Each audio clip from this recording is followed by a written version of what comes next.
This is a movie I'm reviewing today. It's called Cast. I picked this up from the local DVD store back when I was a student. This was originally going for $14.99 right here. See, $14.99, still have the sticker.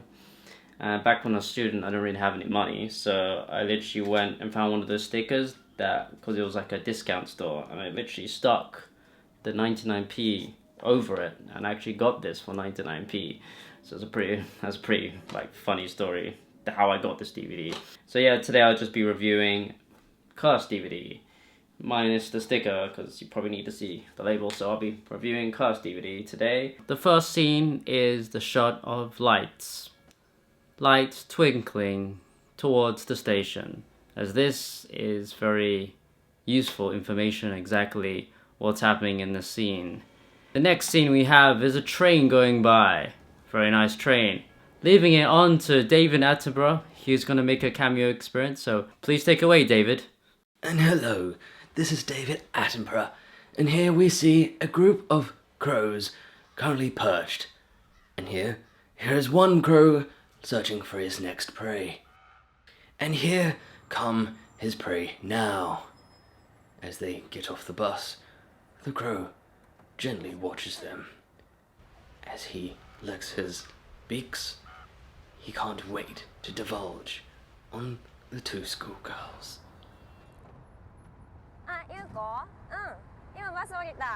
Here is a girl called Now and her best friend, which we don't really see the rest of her because it's literally like we only see her for like 5 seconds or something. They're just walking off, and this is where Now starts to sort of freak out.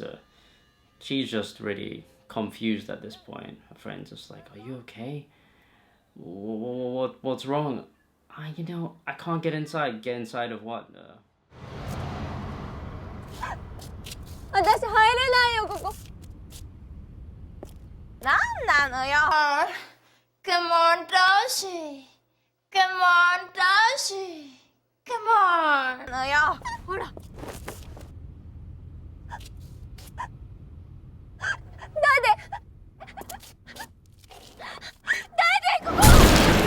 Bro, traumatized, like load of blood straight in her eye, like ugh. So here's the story begins. We have the credits rolling and we have like some weird techno music happening, and it's really good. Like, look at me, man, I'm really going crazy at this.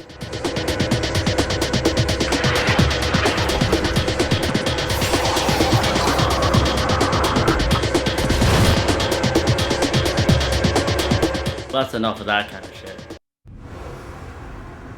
The next day, this woman, Ryoko, she's going into a convenience store. いらっしゃいませ。 Very strange camera work going on. Yeah, we gotta really take our time on this camera scene. We meet two of the owners of the convenience store, and they're having a meeting with this girl, Ryoko. いえ、お約束は2時のはず。 We end up something happening with the time and how their clock seems to be wrong, or her clock seems to be wrong, or no one's clock seems to be wrong since the clock works anyway.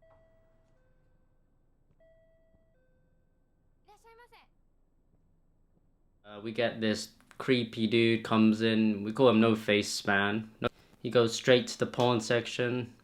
Horny guy. Picks up some mags and he's like, "Oh yes, this is it.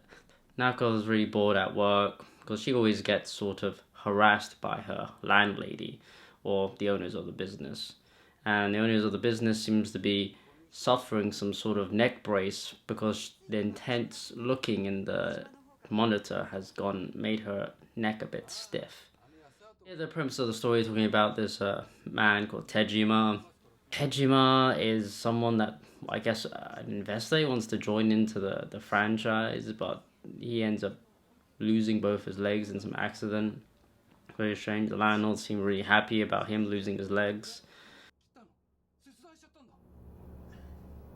両足首お足首両方とも切断しちゃったんだ。すげえよな。おい聞いたかよ。足首両方とも切断しちゃったんだって。 Now she's staring at Mr. No Face Man, and he's still checking out that porn mag.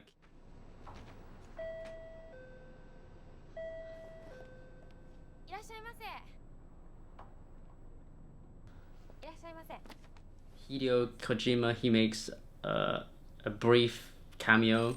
He got the number 666, which I'm guessing is trying to say that the devil's at work or something. Fast forward a bit, see a nice shot of trains. Oh, very nice train again. Oh, I really love those trains. A bull runs towards us, towards Mr. Hideo Kojima.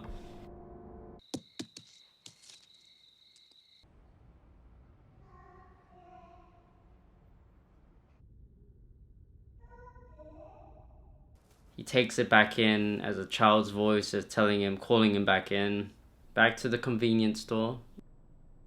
There's a sort of I feel this weird tension between these two, like a sexual tension.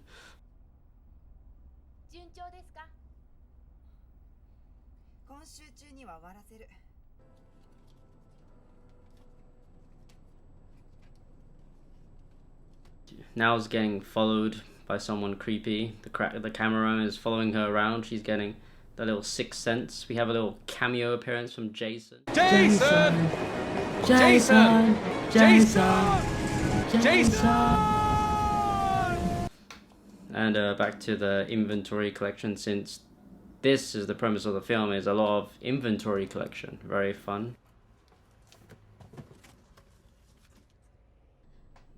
21 minutes in, something happens. Dry blood appears on the windowsill. Wow, how did that appear? And they're like freaked out. How did the dry blood get there? We're having another cameo with David Attenborough. He's gonna talk us through exactly what is the bird up to. Please take it away again, David. And here we see the crow from earlier. He's now become the prey. As his blood oozes out, his friend flies into action. Look out!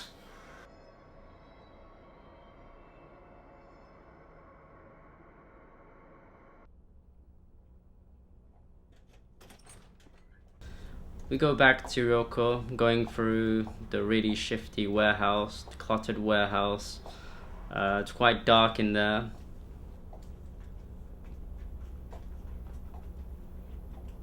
Back to the owners of the business, and they are becoming a bit mentally unstable. I think they need professional help at this point. And all of a sudden it goes from daytime to nighttime. The night shift is on. お疲れ。今日は早いね。じゃあ交代してもらっていいですか？おう、もう外真っ暗だからさ、早く帰れよ。ありがとう。じゃあね。 The landlords, all they do for some reason is just stare at the CCTV. It's like they have nothing else better to do than just stare at the CCTV.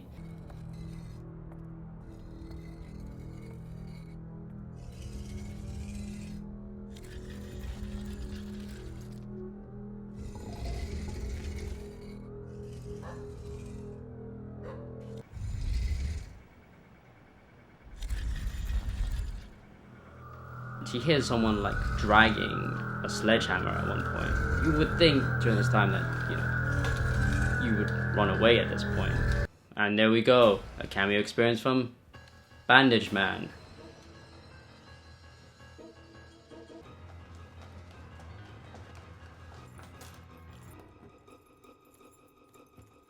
For some reason she has the wrong keys to her place. Looks back, oh no, I've dropped my keys way back there. Bandage Man appears. This weird Virgo thing happens. She's running for the keys. She grabs the keys.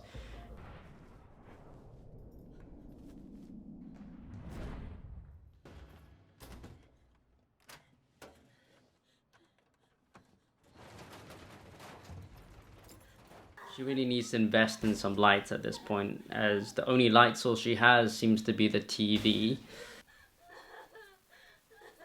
In the end, ends up embedded her head in the katatsu, which is a Japanese little like table, and you can like keep your like legs warm in the winter. So she ends up hiding underneath, or half her head underneath the kotatsu, burning her face because it's so hot. And then she realizes, you know what, I can't actually breathe in here, so she decides to get out. A little cameo of Curtain Man here. Curtain Man here is he probably got lost because it was too dark and he couldn't find his way, so he kind of hid in the curtain.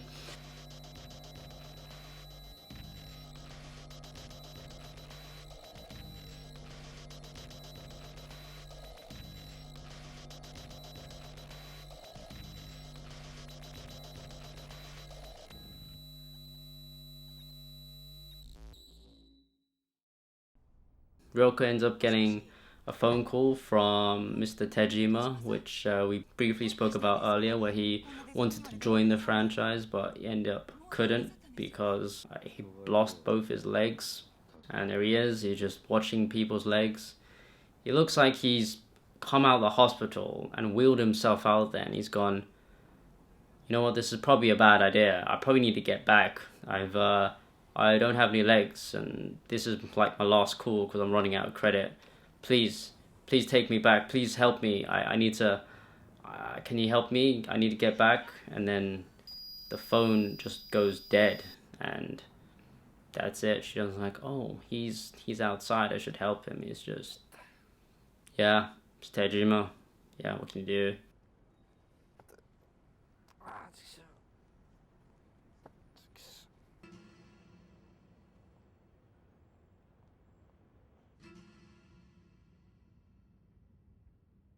Now I was checking out this fridge. They seem to have some weird infestation of cats, I think. Oh, I'm Christian, so, you know, you did Christian kind of thing. And she just laughs it off like, yeah, whatever. We have this guy, and he gets buying cat food. He's probably buying cat food for like the cats living in that convenience store.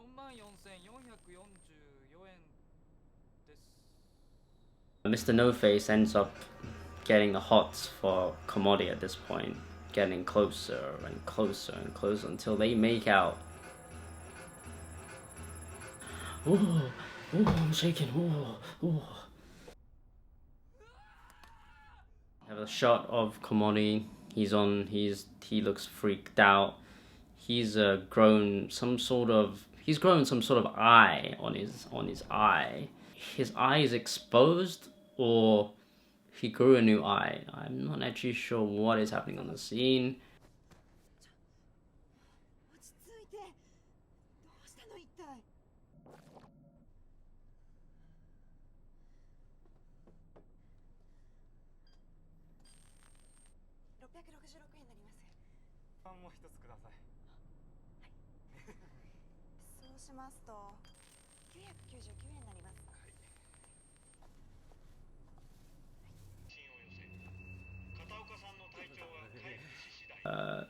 People from different perspective, different convenience store customers, and how it's like sort of they're going about their business, and you know, and like it's trying to say an unfortunate thing will happen to each one of them.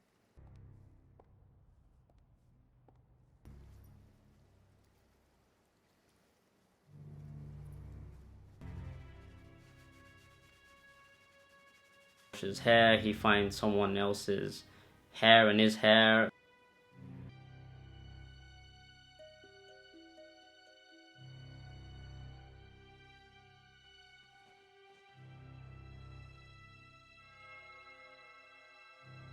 She opens this fridge and she finds some secret bunker in her fridge. She reopens the door, she finds some creepy lost girl with moon eyes.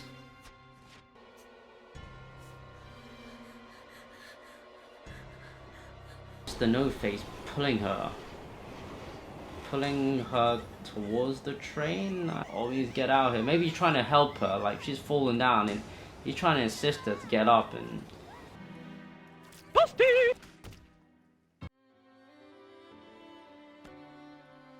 Finish him.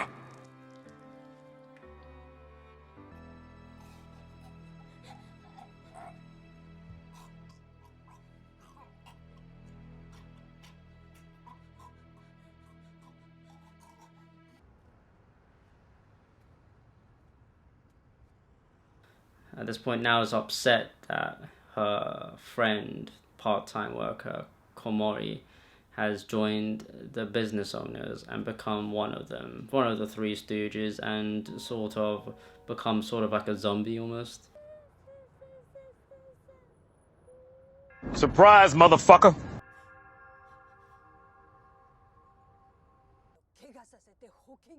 We end up finding out in the end that the convenience store, like the gravel, the convenience store is used from crushed tombstones or gravestones.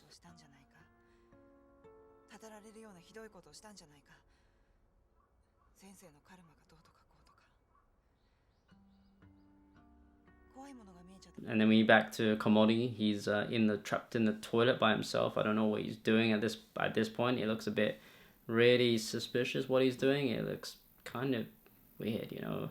Don't know what he's doing with his hand. Whatever the motion is, maybe he has a really bad itch. He's just trying to itch it out, you know.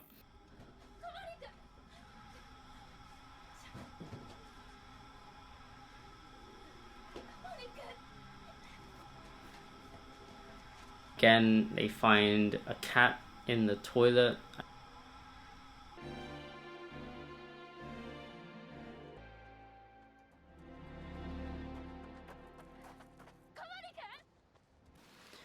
She runs back. She finds Komori. He's bathing.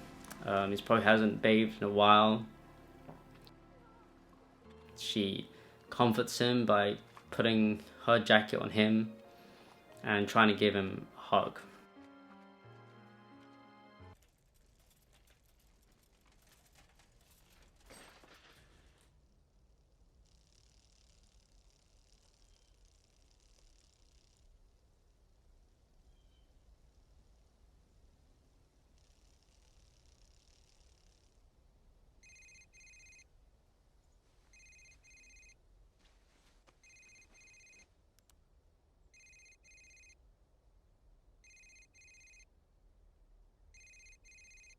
Ryoka ends up getting a phone call from Tejima, the one from the beginning that lost his legs and was trapped. And at this point, he's come back as some weird angel figure, I guess like a ghost or something, and how he doesn't need any legs because he is a ghost now, allegedly.